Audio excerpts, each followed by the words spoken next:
Kisah Pak Maisa dan Aran biliknya. Di sebuah desa kecil bernama Gunung Tua, Sumatera Utara, hiduplah seorang anak muda bernama Maisa. Rumahnya berdinding papan, beratapkan seng yang sudah berkarat di beberapa bagian. Angin sore kerap membawa suara alam ke dalam rumah, suara jangkrik, ayam, dan kadang suara perut lapar yang ditahan. Maisa tumbuh dari keluarga sederhana. Ayahnya, seorang petani kecil, tak punya banyak harta, tapi menyimpan satu warisan paling berharga, kejujuran. Kata orang, kalau mau tahu arti kejujuran, lihat saja cara ayah Maisa hidup selalu benar. Walau hidupnya terus salah dihantam nasib. Setelah tamat SMA, Maisa memandang langit kampungnya dan merasa sempit. Ia tahu, kalau ingin mengubah nasib, ia harus pergi. Maka dengan satu tas berisi pakaian, satu buku tulis yang masih kosong, dan satu pesan dari ayahnya, jangan pernah bohong. Walau untuk makan, ia menumpang truk kayu menuju Pekanbaru. Pekanbaru tak seperti kampungnya. Gedung tinggi, jalan ramai, dan orang-orang yang berjalan cepat seolah semua sedang dikejar waktu. Di sana, Maisa mulai dari bawah, jadi buruh ladang sawit, bekerja di bawah terik, dan tidur di barak sempit. Namun siapa sangka, dari kerasnya tanah rantau dan jujurnya hati seorang pemuda kampung, sebuah kisah besar akan tumbuh bukan dari sawit, tapi dari pohon lain yang tak pernah diduga orang. Hari-hari pertama di Pekanbaru bukan tentang impian, tapi bertahan hidup. Maisa bekerja di ladang sawit, menggenggam parang dan sabit, menantang panas yang membakar kulit. Upahnya tak seberapa, tapi cukup untuk sebungkus nasi dan sewa kasur tipis di barak kayu. Meski lelah, ia tak pernah mencuri waktu kerja, tak pernah mengeluh. Aku datang untuk belajar hidup, katanya dalam hati. Tapi hidup kadang memberi pelajaran paling berat dengan cara paling sunyi. Suatu siang, saat ia menyendiri, memeriksa blok-blok sawit, seorang lelaki asing datang menghampiri. Berpakaian rapi, bermobil, tapi berbicara dengan nada lirih penuh rayuan. Ada sawit yang belum dipanen dia, pemiliknya mana tahu. Potong saja, kita bagi dua. Cepat, mudah. Maisa diam. Tangan kirinya berkeringat, meski angin berhembus pelan. Tawaran itu menggiurkan.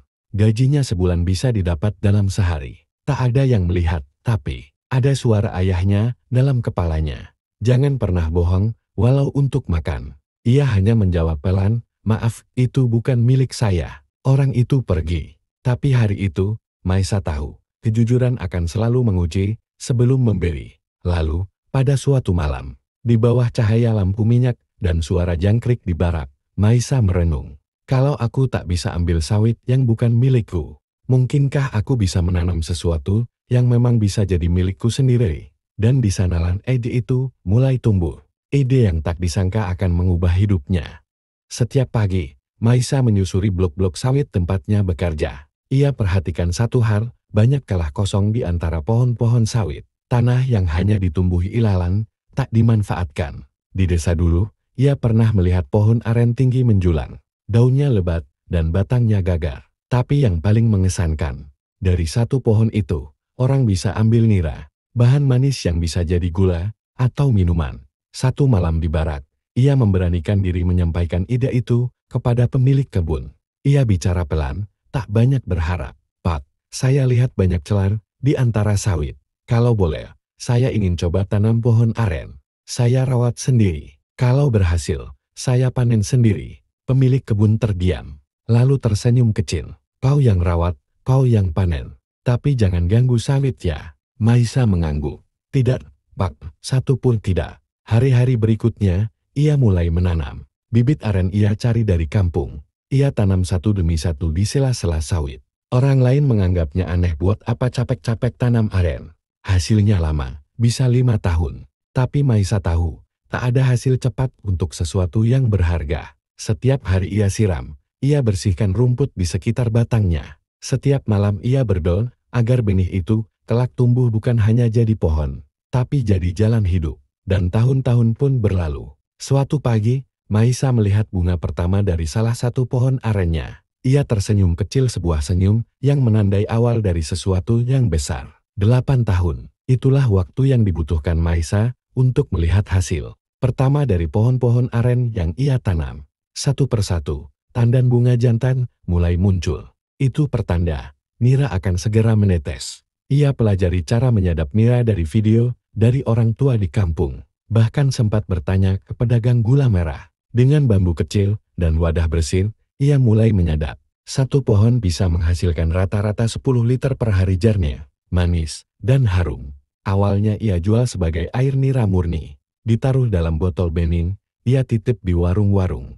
Beberapa orang suka, beberapa tidak tahu.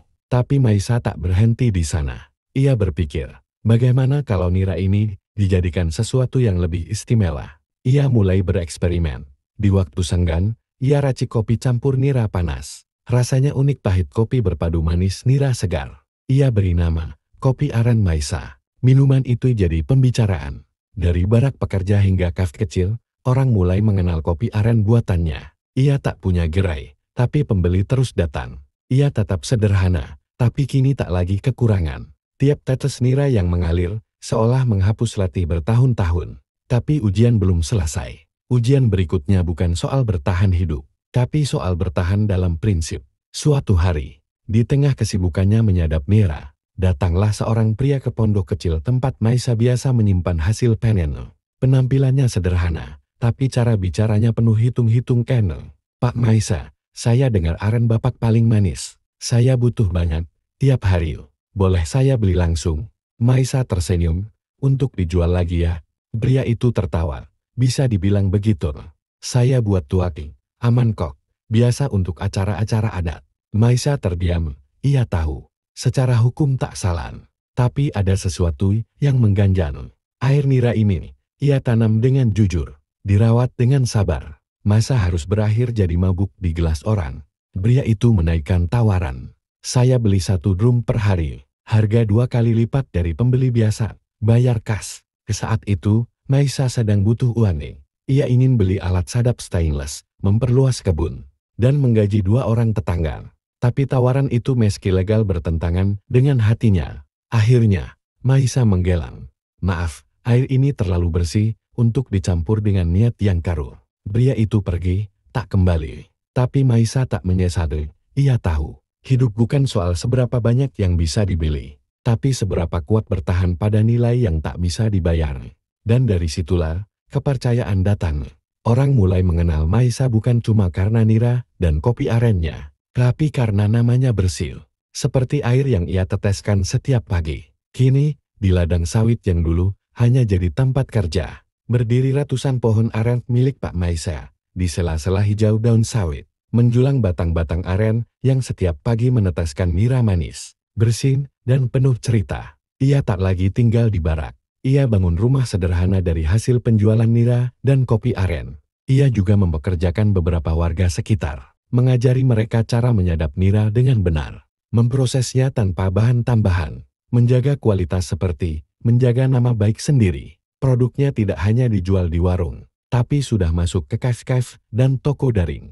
Kopi aren Maisa kini jadi merek yang dihormati, bukan karena iklan besar, tapi karena kejujuran kecil yang konsisten. Ia sering diundang bicara di kelompok tani, diundang ke desa-desa lain untuk berbagi cerita, bukan tentang cara cepat kaya, tapi tentang cara tetap waras, jujur, dan sabar di jalan panjang. Kalau dulu saya terima uang dari sawit yang bukan milik saya, mungkin hari ini saya masih buruh di ladang. Tapi saya memilih menanam dan menunggu. Maisa membuktikan bahwa kadang untuk tumbuh tinggi, kita harus sabar seperti pohon aren tumbuh lambat, tapi akarnya kuat. Kini, ia bukan hanya dikenal sebagai petani, tapi juga penanam nilai. Nilai yang mengakar dari gunung tua, tumbuh di Pekanbaru, dan manisnya bisa dirasakan siapa saja.